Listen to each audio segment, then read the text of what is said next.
All right.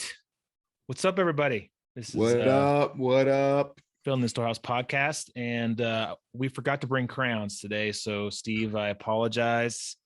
At Um, we'll lunchtime. we'll talk slowly for you. You know, all the Marines in the house. We got to talk slowly and use crayons. Hey man, but you can't hate on Marines too bad because they're very industrious, right? They use crayons as a writing utensil. Yep. They Build use the it as Mona Lisa. one of the primary food sources. Like they're like, I mean, they use crayons for a whole swath of things. So You we're eat them, excited about today. and then you build the Mona Lisa, man. I'm telling you, we're beautiful creatures. It's awesome. It's good. Well, Steve, man, it's great to have you on our show, and we've learned a lot about you in just like 10 minutes that we started talking before hitting record. But if you could, for our audience, just give us a little bit of background about who you are and where does this whole bees thing come from? Yeah, man. Thanks for the opportunity to be here. Grateful for sure. So my name's Steve. I'm from the Houston, Texas area. Grew up here in Cypress. High school. Graduated from A&M in College Station, and then went to the Marine Corps. Spent about 8 years in the Marines, and of course overseas and back. Then I went into public sector with Eaton and Halliburton, and built a lot of process for them. So between facilities and people, we built a lot of things for those two organizations in probably about 3 years. I started my own consulting company after that and was pretty successful. Then started going into the single family homes like we talked about. Liquidated those after me and my partner split. Took a couple of years off, and now we run an organization called Hives for Heroes, and we connect veterans to beekeepers all over the country in order to prevent suicide. And we do that through building purpose and relationships in local areas. So it's a pretty unique way, a unique spin on bees, but I truly give it all to God and the bees, because the bees changed my life. And we're super excited to get into specifically, the bees, and it's such an intriguing conversation. But if you don't mind, let's rewind a second, and can you just kind of talk us through? You alluded to it when we were talking earlier, but just that transition and how it wasn't all rainbows and unicorns and fun, and there were, you alluded to some some personal goals, desires, but also some shortcomings that maybe you had to address and rectify, as just for context before we get into the bees and the vets. Yeah, for sure. At the risk of a lot of vulnerability here, right? Like, just open it straight up, pull the Band-Aid off. Did very, very well professionally. So came back out of the Marine Corps, high achiever, of course. Went after business process improvement with Lean and Six Sigma. So as I was at Eaton, we worked really hard to improve the people and the processes that were there in the facilities, which allowed that facility which was scheduled to close, to actually thrive. We closed another facility and brought that in from Mississippi, which was fantastic. And then we built a $60 million facility for Halliburton up here at North Belt.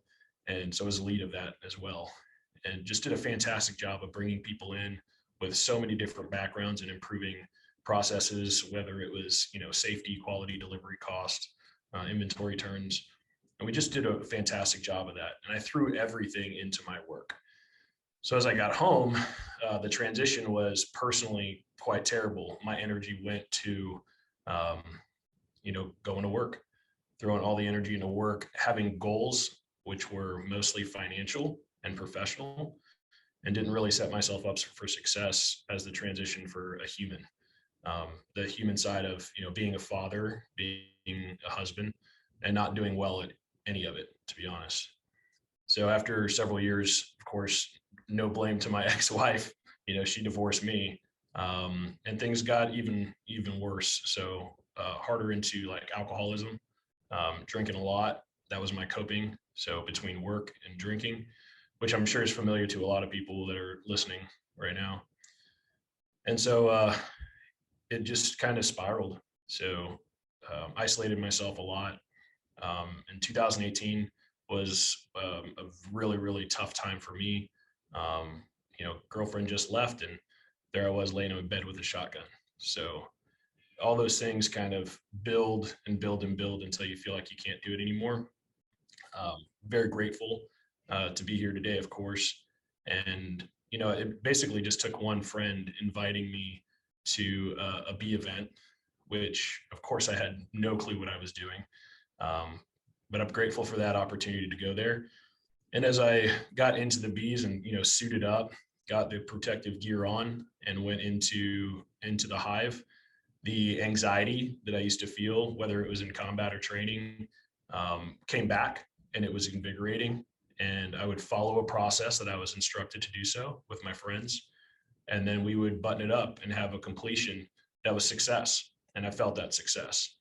So there in a small window of time, I was able to go through the anxiety, through the adrenaline, through a process, and then button it up for success. And that started kind of the remainder or the future of Hives for Heroes at a very, very small level.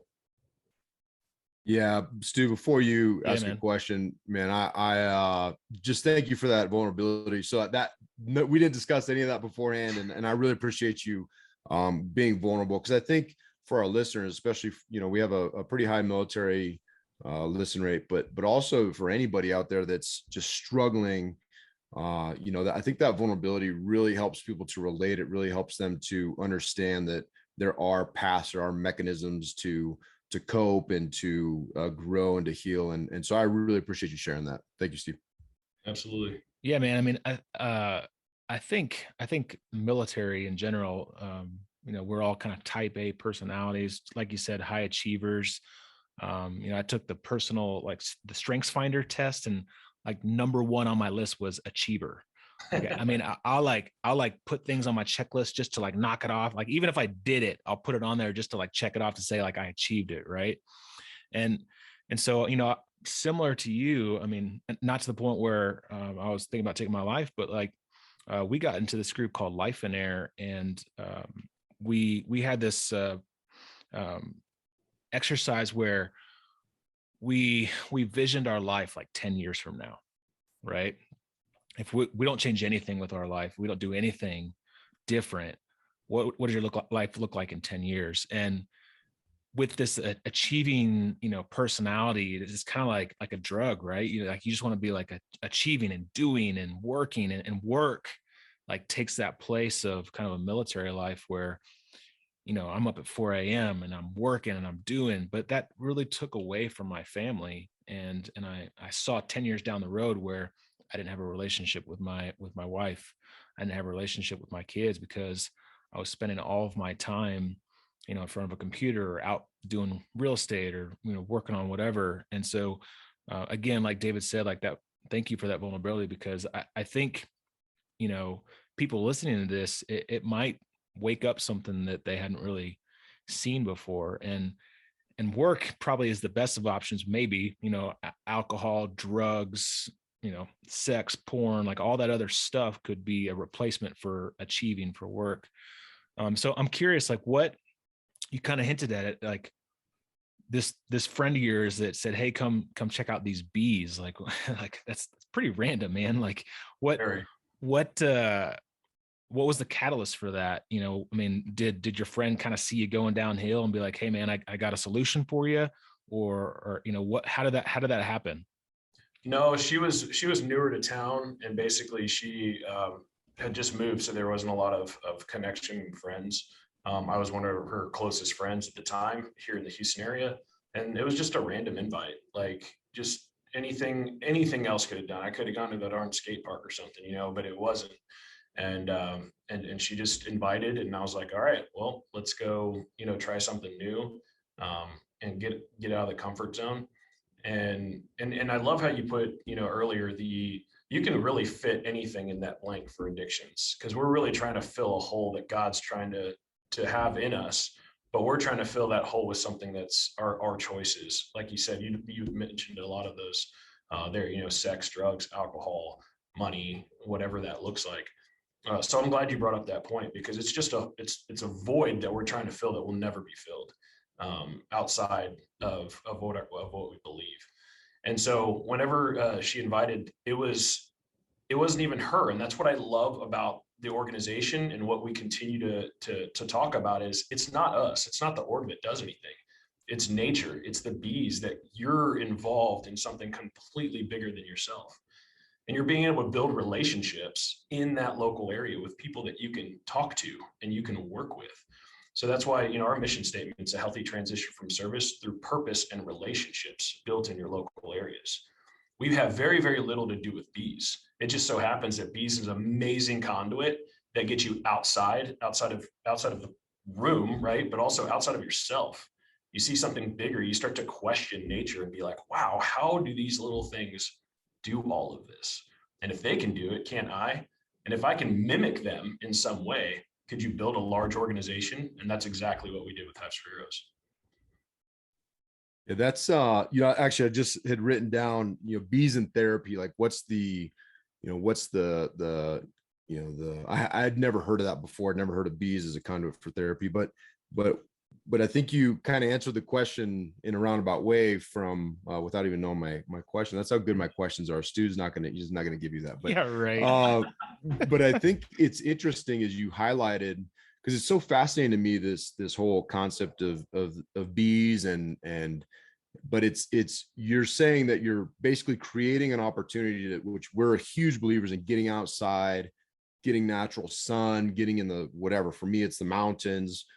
For Stu watches YouTube video of people on the mountains. But just So dumb, the idea of getting outside and God's nature, feeling a part of something bigger.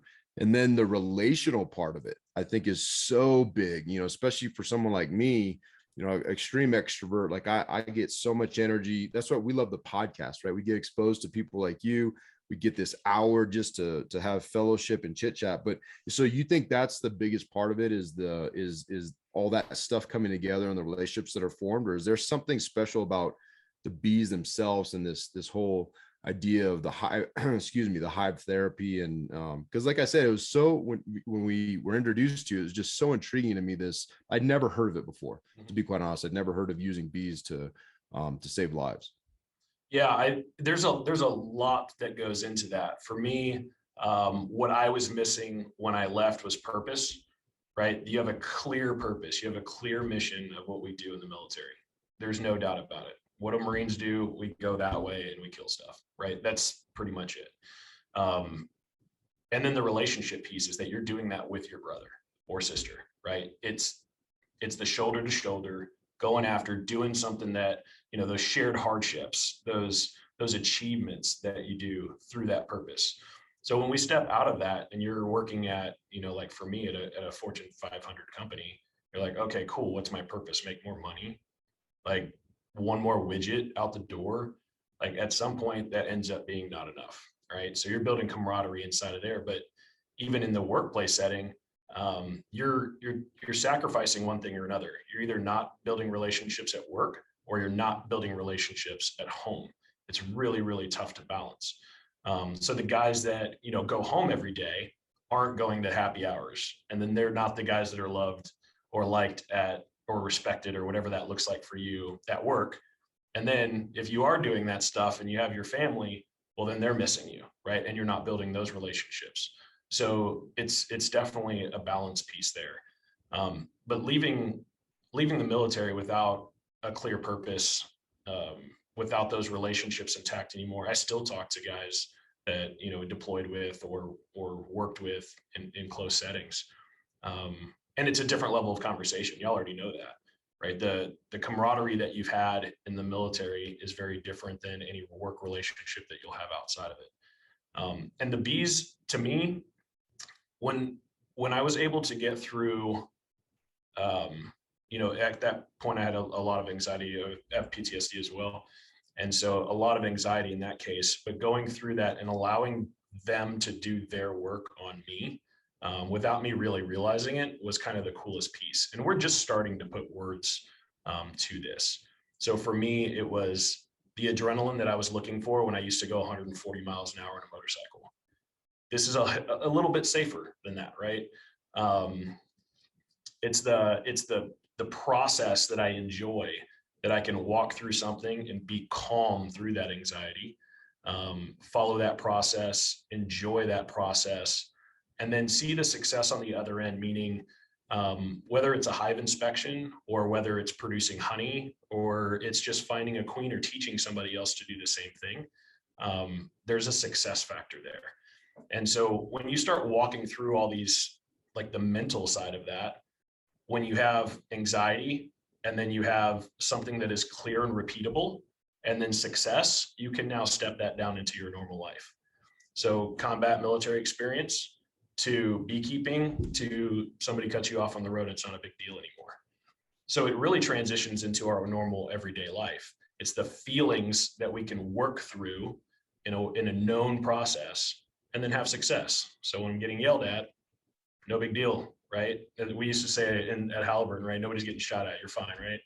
But now it's just a different way of looking at it. And when we see the successes of the individuals that have come through the organization, we're now over 2,500 people in 2 years. That's a fantastic growing organization, right? We started, like I mentioned before, 0 bees, $0. We started going out into the community to serve. That's another thing that we do very, very well. We serve the community. So we've gone and done removals and rescues and done it for a significantly discounted price, which then becomes a donation for that person, which becomes a deduction for that person as well. Right now I'm sitting in the office of one of our sponsors, Technique FMC. They've been amazing to us. They gave us office space. They give us, dollars as well. We're able to expense things through them. And we have bees here on their property. So that's the exchange, is we're able to go in to an organization, provide value, and then they sponsor us as a service instead of just giving us a check every year.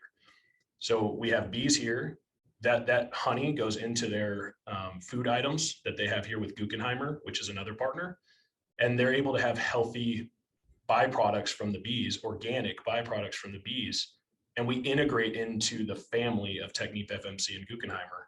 And now we go to the events, we hang out, we have office space here, like I said, as well. And it's able to build a community, and they know here that we'll do like bottling events and we'll do box buildings, and they're involved in learning about bees, not just kind of cutting a check, So they're super involved, and the company is involved. Like the people in the company are involved. That's really cool. And they are asking us like, hey, you're the bee guy on campus. This campus is huge. Brad comes out here and checks on the bees, and it's like, that's the bee guys, right? It's really cool because kind of in every local area, you become a little bit of a celebrity, right? The local honey person. And that's huge for the confidence level of the veterans that are starting their own companies. And that's something that we very, very much promote. Like, you can come and just volunteer with us, or let's teach you how to start your own company and be self-sufficient. Go do that in your local area. We can't do that. We don't want to do that. We just want to be the headquarters administrative burden again, kind of, you know what I mean? So instead of everybody starting a nonprofit getting bees, don't do all that stuff. We got the systems in place, the processes to be able to take care of that. You go have fun with the bees. Go out there and do that. You don't need the administrative stuff. I thought that was really cool. You said you guys charge a discounted price and the money they pay is a tax. Like, what a great business model. You're going to pay anyways. Yep. And so the money they pay is a write-off to do the service you guys are doing. That's awesome. But Stu, you go ahead and ask a question. I thought that was a fascinating business model. I love that. Cool, man.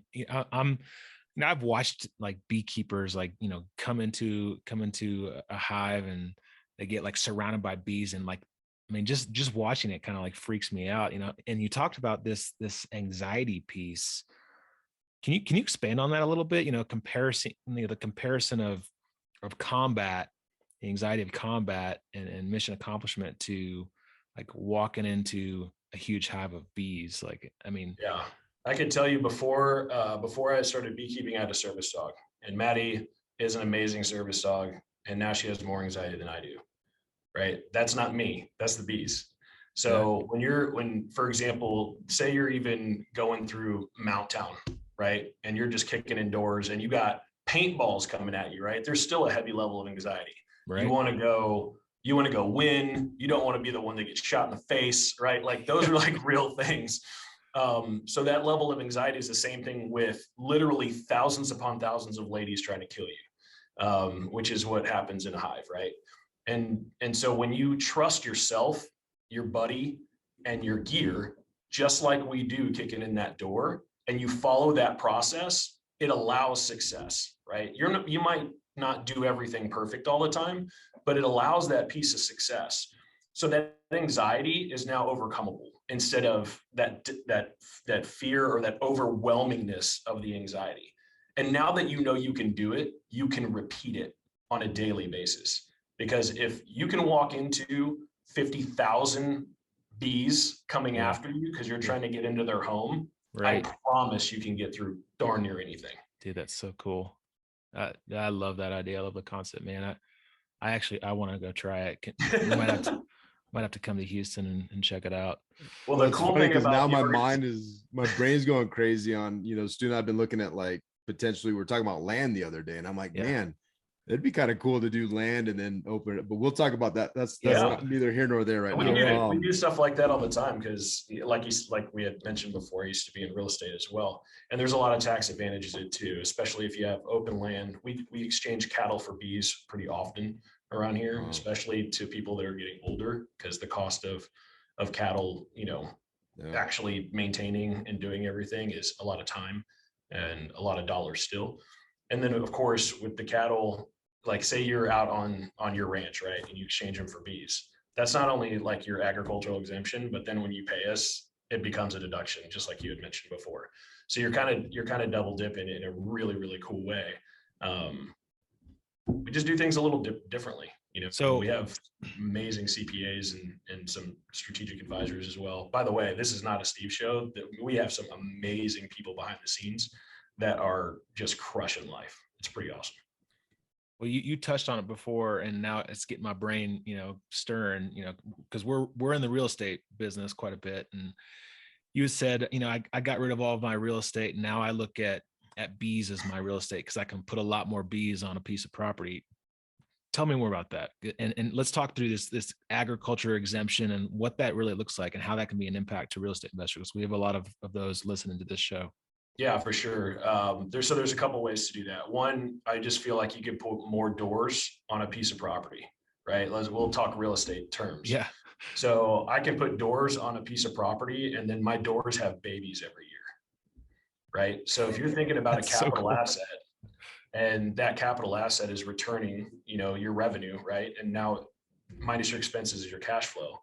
So now I'm able to do that on a very small level that is almost palatable instead of trying to maybe afford $200,000-$300,000.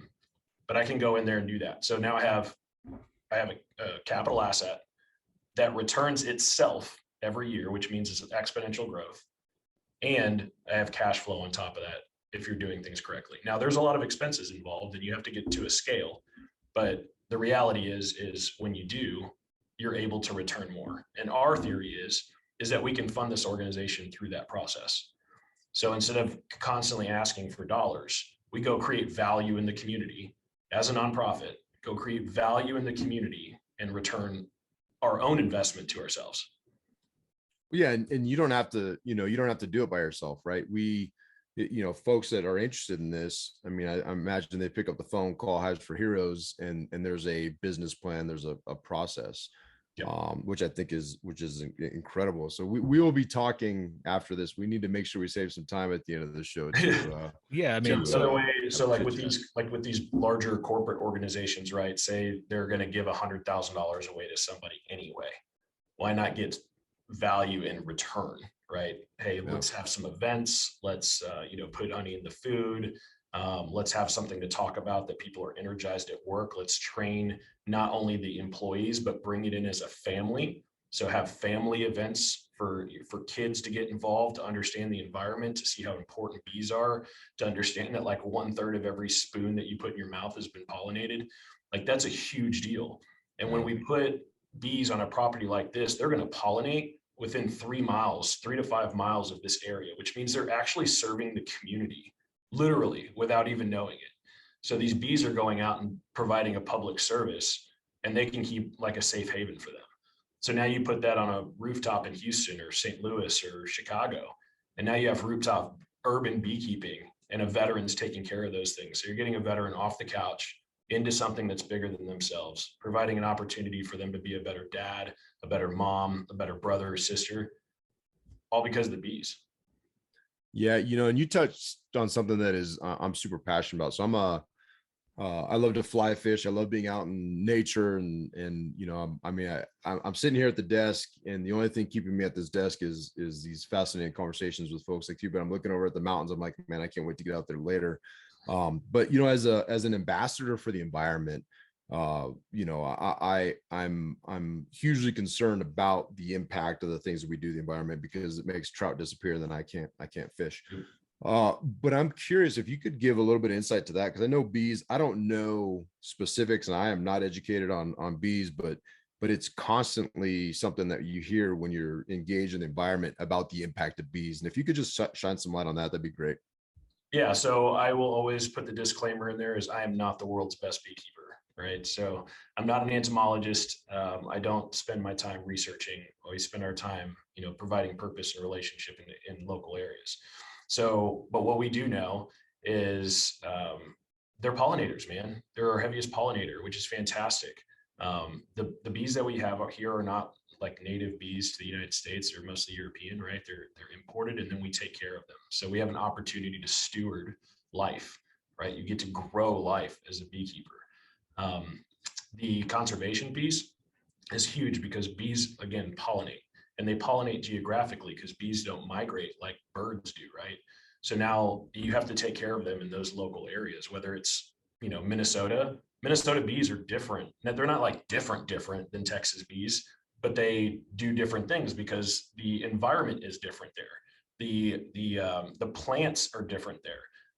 The climate is different, meaning like they have less time to pollinate, right? They have a shorter season to do these types of things that are necessary. And beekeepers, although we have a generality of what beekeeping looks like, it's different from region to region. So it's super important for an organization like ours not to control things. And that's another thing that we do is we're a network, not a program. We allow those people in their local areas to take charge, to provide leadership in their area, and start influencing their local areas just under our brand, under what people see and know and experience, which provides trust and validation to them. And then they can go off and do good things in those local areas. But bees are super important on the pollination piece. Again, like one of those statistics is 1/3 of every spoon that you put in your mouth has been pollinated. Like, holy moly, that's massive. Crazy. I mean, right now, I think we have somewhere about anywhere between 60 and 70,000 hives inside of the network. Again, these are amazing people all over the country. 2,200 specifically here in the United States, a little bit over that now as the numbers were this past month. And that's 2,200 people in all 50 states that are involved in Hives for Heroes. And then we have an additional 250 as we expanded into Australia this year, which was a huge highlight. So military and first responders in Australia are going through very similar stuff that we are. And it's pretty amazing to be able to be contacted from many countries to see like how they can be involved in this, because although this organization is the core is one hive, one newbie, and one mentor. That's all that really matters in this organization. So like every individual actually matters. And then this administrative network that we connect each other so we can learn from each other, or we can provide resources to each other. But it's amazing how something that started so small, but it very, very fine, very specific mission, right? Very intentional on how tiny that small unit is, just like the military has expanded and grown so much.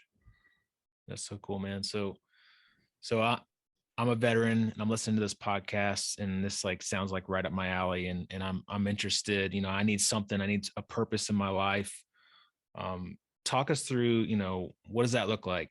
How does veteran Stu get in touch with Hives for Heroes and learn how to be a beekeeper, create a business, all that kind of stuff? Like, what does that look like?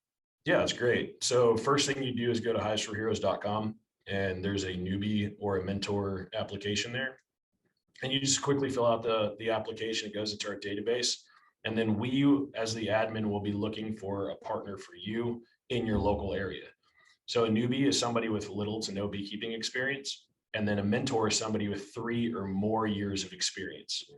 The reason why we do this is because beekeeping traditionally is terrible your first and second years. You will fail a lot. And the last thing we need is a bunch of people with PTS and some not great thoughts failing and saying, this is my story, dude. Like, we went out there and I'm starting to do removals, and they have a lot of small hive beetles and stuff like that. So I bring them back into the yard and I'm like, oh man, I got this. This is so good. And they either absconded, which means they flew away, or they died. And the first time one died, I was like, man, I can't even do this. That's a crap feeling, right? Like, these things have been around for way longer than I ever have, and I kill them. Marines, right? There's that crayon stuff. So to have a mentor in your corner is super, super amazing, because that mentor allows you the opportunity to come into their yard, which means it minimizes your costs drastically. You're not spending $1,000, $2,000 on gear that you don't even know what you're doing with yet. We do ask you to buy your own personal protective gear, because that means that you're invested in yourself, and your mentor now knows that you're invested in them as well. Yeah. So there's some buy-in, right? This is not just free everything. In that first year, we ask you just to learn from your mentor. Y'all learn from each other, but really learn the beekeeping side from your mentor. And then you'll earn a split, a nuke, or a hive from your mentor going into that second year, which is fantastic, because now you have earned, never given, right? A lot of these things are very, very military. So you go into your third year and now you become a mentor. So now it's providing that service back. You become a part of the community in a leadership role, and you become a mentor to those who are new into beekeeping. So it's kind of a full circle type thing. That's kind of the 3-year process there. But yeah, the network has been growing very quickly. Another thing that you were talking about was what do the bees look like as we grow? And when one person comes in, they might have 1 or 2 hives, but remember that exponential growth that we were talking about on a real estate type, it's amazing for pollination too. So now you're talking about somebody had 2 this year, now they might have 4 next year, 8 the next year. And if you're growing people and bees, all of a sudden you're creating probably the largest impact of bees in the world. So could Stu Grazier lives in Parker, Colorado on a half-acre lot. Can I like apply, and then eventually by year 3, like be having and owning my own, hive on my land and getting like an agricultural deduction for it and having a little beekeeping business on the side in my own backyard? Yeah, that's what I love about it. That'd be up to Stu, and we're here to support that. And super so cool, dude. I'll tell you about one of the guys in Indiana, or actually a team in Indiana. We had one mentor have 1 newbie. That mentor taught that newbie how to do removals. That newbie became so proficient within the first probably 6 months that he took on 2 other newbies in the Indiana area. Those 2 newbies took on another newbie. So that's now 4 layers in 1 year, right? This is not typical, right? What is that? Like things may vary, right? So that 4 layers in 1 year, that first newbie ended the year with 64 hives and his own apiary. Wow. He is creating revenue in his life for his family. And he's just got a contract with us, because he works with us, obviously, but for Camp Atterbury. So now you're on a reserve base, bringing bees to reservists so that you can help them transition prior to having to transition.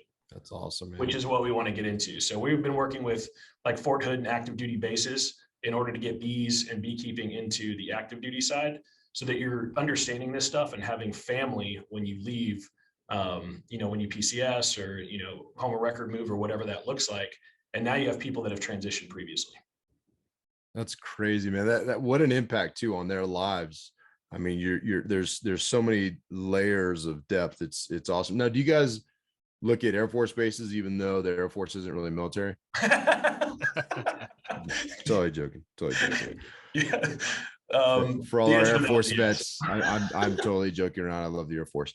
Hey, another side of this is really intriguing to me is how did you start this from a, the entrepreneurial side of it is also very intriguing to me. So, this is something that, I mean, you basically were very interested in the whole, in beekeeping. It made an impact on your life. And then, hey, let's turn this into a business. Let's turn this into a thing. Like, talk me through the origin story of Hives for Heroes, and just from the business perspective, because I think that's equally fascinating to me.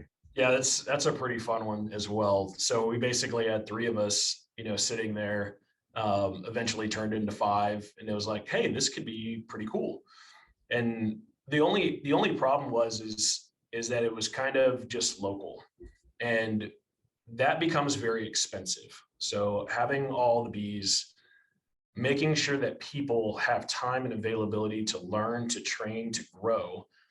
We had some really significant lessons, and this is where a lot of the pivoting comes in business, right?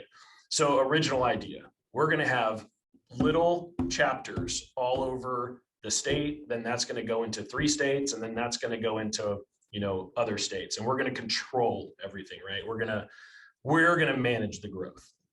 So that doesn't work, by the way. That's the cheat sheet version of it right there. So one, it's extremely costly, and two, trying to have volunteers that are spending that much time with a group of people is very difficult, for a couple reasons. One, that volunteer that is the beekeeper is now overwhelmed and overworked. It just is what it is. You had a group of people that are relying on you all the time, which means they're emailing you, they're texting you, they're calling you. It's just overwhelming. The second piece is, I'm a very loud individual, right? So I'm asking questions, I'm going after things. The people that are more introverts and quieter tend to slowly back out and never return. But what you're actually doing is validating their insecurities. You're saying they're not important because you're not paying attention to them. And that's what they thought when they were coming in. And then they go, wow, this is true. Nobody cares. And it's not that, it's just people like me, were, over boisterous, for example. So that was our first shift into peer-to-peer. Peer-to-peer becomes so much more impactful because, one, more people have the opportunity to volunteer. They have more of an impact on an individual level, and it has less time commitment for them, which is fantastic. And then for the veteran side, they're getting the attention that they were looking for, which is super important when it comes to, of course, the depression side of things. So those were two massive shifts that we had on the pivot points for those groupings. When it came to a business side, we put together a budget of what it would cost, and of course, we don't pay ourselves, so it was like super, super low. And then it just kind of shifted and morphed into, okay, we're growing really quickly. We actually need people full-time that are going to be able to handle these roles and responsibilities, although that was not our original goal. We just knew that we wanted to support the veteran better, and it's really, really difficult to do that with 100% volunteer organization. There's not a lot of consistency there. There's nobody to hold accountable when things are being done. So you start to have to put line items in the budget. Now, when you start doing corporate events and corporate things like that, now you start needing like actual beekeepers. Like, you can't go, hey, are you available on Thursday, and this constant rotation. You want somebody to be familiar with that client, right? For technique, for example. So now you're starting to build out these things that become necessary. Administrative structure is huge for us. We have to have it or the organization fails. We want people to understand that they are seen, they are heard, and we are working towards the goal of connecting them. So that takes administrative cost money. The beekeeping that is basically our proof of concept here is having a single veteran working many hives and many accounts in the city. So that'll be our proof of concept. And as that works out, we'll start scaling that to cities and allowing veterans in their local areas to be able to be the mentors and beekeepers, which provides awesome opportunities for people. We want to look at basically a salary with a vehicle, with the phone. So now we can cover expenses as well, and people aren't being taxed, and the dollars are going where they should go, right? A donor wants dollars to go back to the veteran.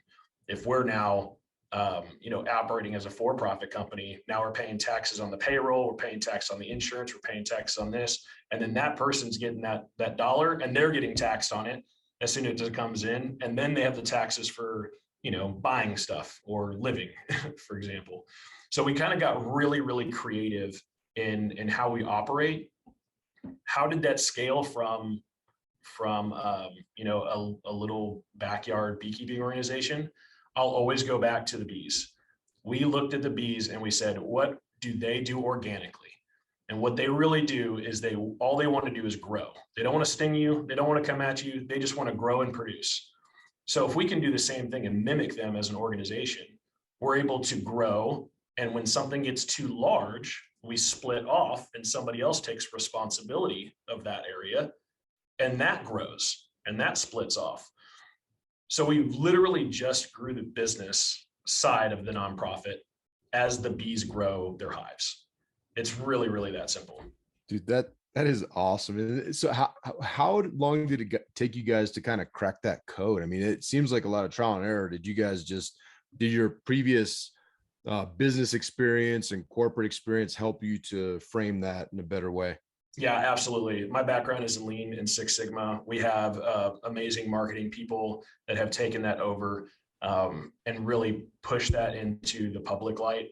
And we still have no paid ads. Like, everything has been organic and word of mouth growth, which is a huge testament to the organization as a whole. And those that are, carrying that flag. I love looking at Facebook and Instagram and seeing people with their shirts and their hats and, hey, I just got my shipment in. And, those things are super, super cool to see. And that they're going to be around for a long time. Right. But yeah, we just continued doing what the bees told us to do. One of those kind of original mantras was, we grow as the bees grow. Now, the scary part of that is foundationally. So if you don't have an organization that has really, really good foundations, for example, just talking on the business side right now, having your CPAs, having your attorneys, having the IP stuff done, having branding, having CRMs, having actual domains and things of that nature. Like, for us, easy play is Hives for Heroes everywhere. It's Hives for Heroes on Instagram. It's Hives for Heroes on Facebook. It's Hives for Heroes on the domain. You have to keep that consistency so people can find you, and your SEO matters, right? SEO is hugely important now, as we all know. But that's a search engine optimization, which means when you're searching for something, we're typically the first one that pops up. Like, veterans in beekeeping, boom. Beekeeping for veterans, boom. Like, we're right at the top, and it's very, very important. Administrative is huge for us. Like I said, we want to take the administrative burden of everybody else that wants to do this, that really only wanted to beekeep, right? And that's beautiful. That's exactly what we want. But all those pieces and functional areas have to have really, really good foundations. And right now we're working on the systems and building out the processes so everybody can mimic from state to state, from county to county, from city to city, what we're doing. That's awesome, dude. I'm like fired up for it. It's so cool. Super cool. So is it only veterans that are allowed to apply as a newbie, or does that extend to first responders, or how does that work? That's a really great question. So right now we're only veterans, because on a dual-sided market space, if you understand that on a market, right, there's two sides. And right now we have too many newbies and not enough mentors. So I travel the country to go talk at different beekeeping association conferences, state conferences, and we speak and we say, hey, we need more mentors, right? So the more mentors that are in the organization, the better. We can have double the mentors, and they're just waiting on standby for that newbie that needs something, right? It's tough the other way. So we're only serving veterans at this point, and then we will grow into the first responders, because again, Hives for Heroes, right? We know that trauma impacts the brain the same way. We're just cope with it differently.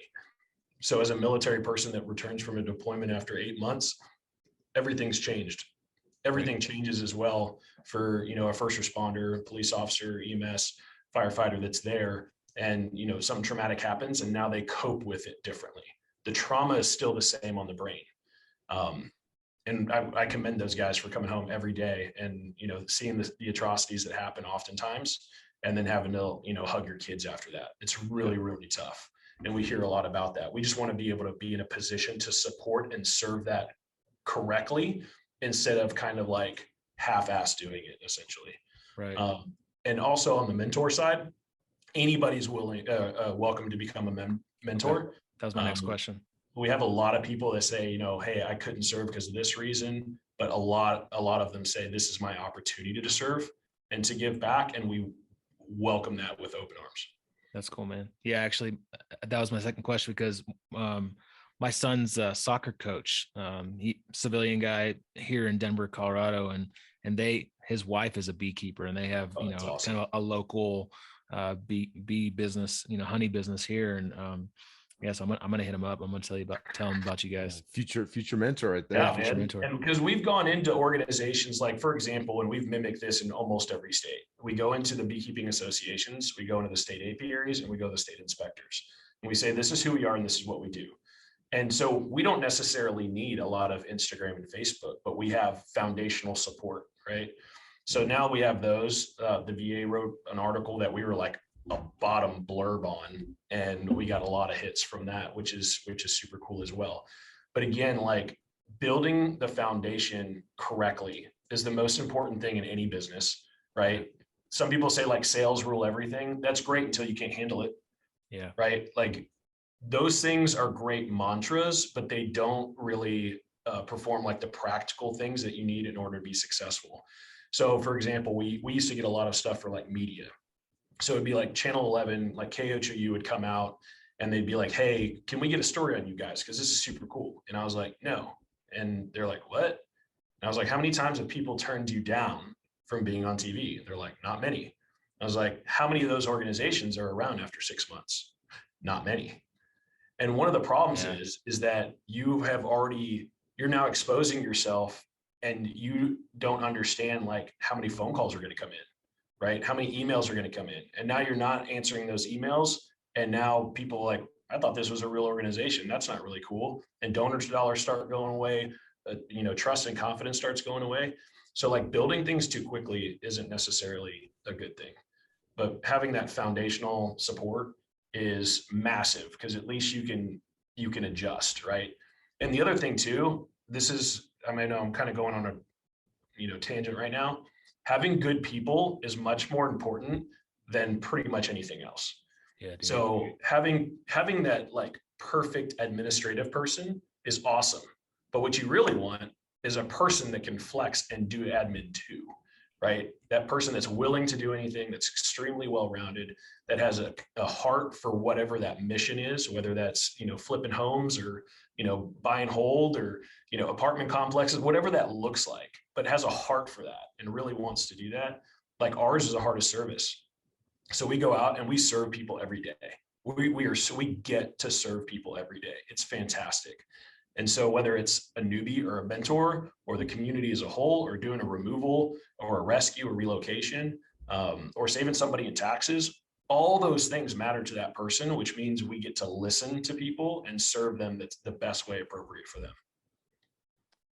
Yeah, man, I think there's so much there. And I think a couple of things that really resonated with me, Stu and I talk often about the importance of core values, foundational beliefs, like setting those things first, and then building a team from that, and then being able to, and really it drives your decision-making process. And I love how you said most people would not turn down money or opportunities to be on TV and grow and be, overnight sensations, all that kind of stuff. I love the fact that you guys did that, because and it speaks to the strength of your core values, right? It speaks to the strength of what you're trying to achieve, and knowing that that's not in line with the core values. Not that being on TV, not trying to suggest that Right. That's not within the core values, but understanding what your overarching mission is, and then doing the things that align to that mission for mission accomplishment. And at some point recognizing and having the faith to know that those opportunities will come as you grow and flourish, and God's hand is in that. And that growth will be, obviously has already been, explosive. And I'm just kind of curious, what's the goal? I mean, you guys have been around for a couple of years, you're international. Like, what's the big picture of this look like for you? Yeah, that's crazy. And again, like even saying it out loud sometimes is kind of nuts, right? But everything that we bring back to is, does it save bees or save vets? That's it. Like we can have 3-4 hour long conversations. The other day, this is amazing. We have an hour scheduled call for newbies on the first Tuesdays of every month, and the second Tuesdays of every month is a mentor call. They're scheduled for an hour. We spent over almost 5 hours on that Zoom, cracking up, learning, talking. It was fantastic. But that's kind of where that heart is. And as questions start coming up, it's like, that's really cool. That's a great idea. How does it serve the purpose of the organization? Where does that go to the mission? And what does that look like on the vision side, right? And I think you just asked what that vision looks like. And we kind of take things in a couple of areas. One is building a national to international retreat for beekeeping. Now, this isn't like the retreat where we put a whole bunch of Connex boxes together and say, hey, this is super cool. We want this to be an area, 100 acres, 1,000 acres, whatever that looks like, but somewhere out in great trees. Tree lines for bees are amazing.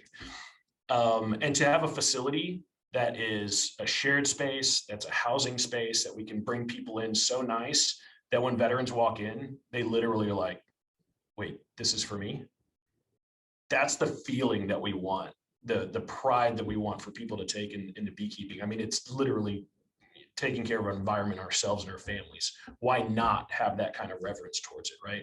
So that type of thing is what we want, huge shared spaces that people from all over the country can come. They can learn the basics of beekeeping at no cost, right? Stay there as long as you need to, and then pop back out and start something in your local area, right? That's like that far out dream, like 3 to 5 years. Although we used to think like dreams could not be pulled in, and they pull in really quickly. The other thing is a storefront here in the Houston area, at least one storefront. Maybe we can mimic that. But again, one of the other questions you had was, how do we do it? It's proof of concept and then scalability. If it can't scale, we really don't want to do it because we want to mimic everything, right? Just like a hive does. So if the POC fails, there's no use in going forward with that. And every POC that we does has to be net positive. Whatever those metrics are, it has to be net positive. So a storefront here in the Houston area, we'd like to bring like high net worth individuals there, teach them beekeeping on rooftops. We have had some amazing experiences with high net worth and families. And this is an opportunity for them to just have a cool experience. But there have like, a tasting room, honey extraction, and follow the entire process and just go through it and have it open to other beekeepers. Right? Like this isn't like Hives for Heroes, but all the beekeepers in the community use this space. Like you can't sometimes afford the extraction material on your own, but as a cohort, we absolutely can. And that's a way that we can serve the community as well. The other thing is trying to get to where we can hire 100 vets in that same mentality of salary, truck, vehicle, expenses. And that would be, that's just 2 people per state right now, right? That's the thought. That's the goal. And then $10 million in revenue of donations and services provided so that we can actually do these all at a very, very high level. Super cool, dude. I love it, man. Well, David and I have lots of ideas going through our brains, I know, and we want to probably talk offline a whole lot more with you on how we can help you and serve and do some stuff with you. But man, I'm pumped up. I'm so glad we got connected. I'm going to do a shout out to Doug Spence. He's our buddy who connected us with Steve. So Doug, thank you, man. This was a great connection and super pumped for growing this relationship. Dave, you got anything else, man? I know you got some smart comment, something to make fun of me about. No, man, every time I open my mouth, it's a smart comment. Yeah. I think, no, man, in all seriousness, Steve, I just want to thank you. I want to thank your vision and your heart, not only for the Lord and for the environment and for everything you guys do, but man, it's very clear you have a heart for vets. You have a heart for serving. And it's just amazing to me. A lot of times you see these elements of businesses that have a service, there's a service element to businesses, or there's a giving element to businesses. And even Stu and I, there's a giving part of what we do, but but everything you talked about is like a layer of service on top of another layer of service, and they mutually build, and it's exponential, and it's just amazing to see that you can impact, you know, veterans' lives and their futures and their families, while also impacting the environment and a community, and creating, you know, opportunities for tax advantages. And I mean, just dude, it's awesome. Like I'm completely blown away by how, and I think this is how, I think it's funny how God works, man. He puts us in situations and trials and tribulations to grow. And then you take all that stuff, and if you're listening, and if you're willing, and your desire to serve, I mean, you could take all those experiences, instead of sitting and wallowing in pain and sorrow and complaining about it, and regret and worry and all that kind of stuff. You take it and you use it as a gift that it truly is, that has grown you and made you the man that you are. So man, I'm just super excited for you, super excited for our future conversations and how we can, you know, serve you guys. And just, I just want to thank you for having that heart to be able to take the action, go from $0 to creating this Hives for Heroes, and just such an amazing organization. So thank you, man. Appreciate it. Well, thank you all so much for the opportunity. And of course, we, you know, always thank our sponsors and everything. They're on our website at hivesforheroes.com. Without them, we wouldn't be able to financially do a lot of things. And then, of course, for all our mentors and newbies that are out there that trusted in us to be able to connect and possibly change your life. We have so many amazing testimonials on Instagram and on the website as well. Please check those out. It could be you, right? And then, of course, everybody that has supported, whether it's, you know, an individual on a contributing level, or giving your time, or giving your energy, or just giving a like and share on social media. You never know who you're going to touch in that way. So we're just grateful for everything that has been able to come from this, and look forward to the future. Our advisors and the people that are around are top-notch people. And so we're just really, really blessed to be able to have so much good fortune, so much good energy that's involved in this, and all for, you know, that same mission to save bees and save vets. So thank you all so much. Yeah, dude, this was great, man. Guys and gals, hey, if this resonates with you, you know, veterans, if this sounds like something that you're interested in, hey, reach out. Let's go to hivesforheroes.com. You know, submit that application. Mentors, you know, if you're a beekeeper, you heard it, like they need more mentors. So reach out. And for all you listeners, you know, hey, share this. You know, the more this spreads, the more this episode spreads, the more we can help out vets, the more we can help out bees.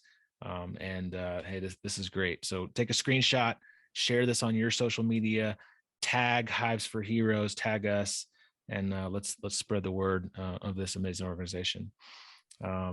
Steve, thanks, man. This was really fun. I really appreciate it. Thank you, gentlemen.